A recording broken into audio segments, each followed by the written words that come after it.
ఇప్పుడు పవన్ కళ్యాణ్ సార్ అయితే ఓకే గెలుతారని చెప్తాను, 15 సీట్లు దాకా వస్తాయంటాను. ఉమ్. మరి అక్కడ ప్రభుత్వం ఏంది, ఎట్లా అక్కడ ఏ ప్రభుత్వం వస్తుంది?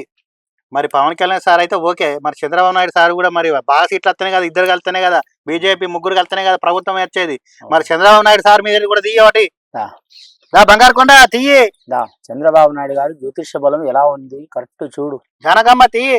కరెక్ట్ అయిన అపర చాణక్యుడు అయిన కరెక్ట్ తెలుగు రాష్ట్రాలకి చాలా వరకు పేరు ప్రఖ్యాతులు సంపాదించుకుంటూ కరెక్ట్ కొన్ని దశాబ్దాల పాటు మాత్రం రాజకీయ రంగంలో అనుభవం ఉన్న 4 దశాబ్దాల నుంచి అనుభవం ఉన్న వ్యక్తి పాండురంగ స్వామి వచ్చిండు. మరి జాతకంలో బెజవాడ కనకదుర్గమ్మ వచ్చింది.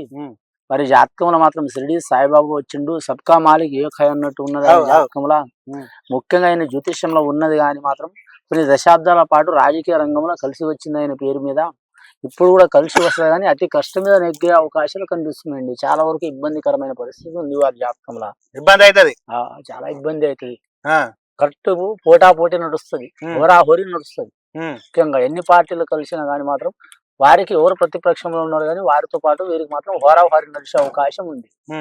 మరి కన్ఫర్మేషన్ మరి చెప్తలేరు. మరి మన చంద్రబాబు నాయుడు ప్రభుత్వం వస్తుందని లేకపోతే జగన్ ప్రభుత్వం వస్తుందని అట్లా ఏం చెప్తారు? మరి అయిన జ్యోతిష్యం చూసినాం కదా ఇప్పుడు మనం. మరి ఇప్పుడు ఆ ప్రభుత్వం వస్తుంది అనిపిస్తుందా? హోరాహోరీగా నడిచే అవకాశం ఉంది. చాలా ఇబ్బందికరమైన పరిస్థితి ఉంది. హోరాహోరీ వస్తుంది, పర్ఫెక్ట్ గెలుతారని నువ్వు ఏం చెప్తలేవు కానీ వస్తలేదు. శాస్త్రం అంత శాస్త్రం వస్తలేదు, శిల్కం అట్లా చెప్పించింది.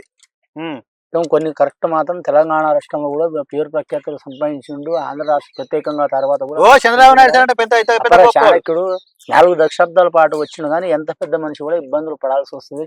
అట్లా ఉంది.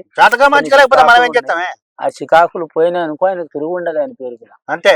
ఎదురు ఉన్న మనిషి మాత్రం మహామేధావి, కరెక్ట్ మహామేధావి ఉన్నాడు. అదృష్టం ఉంటే అదృష్టవంతుడు ఎవరు కాపాడలేరు, దురదృష్టవంతుడు ఎవరు చెడగొట్టారు. అంతేనే, ఎవరు అదృష్టం ఎట్టుంటది. ఇప్పుడు ఒక్కొక్కరు టాలెంట్ ఎవరికి ఉంటది, అదృష్టం కూడా కలిసి రావాలి. అంతేనా? కలిసి వస్తుంది, కలిసి రావాలి, కలిసి వస్తే మంచిది.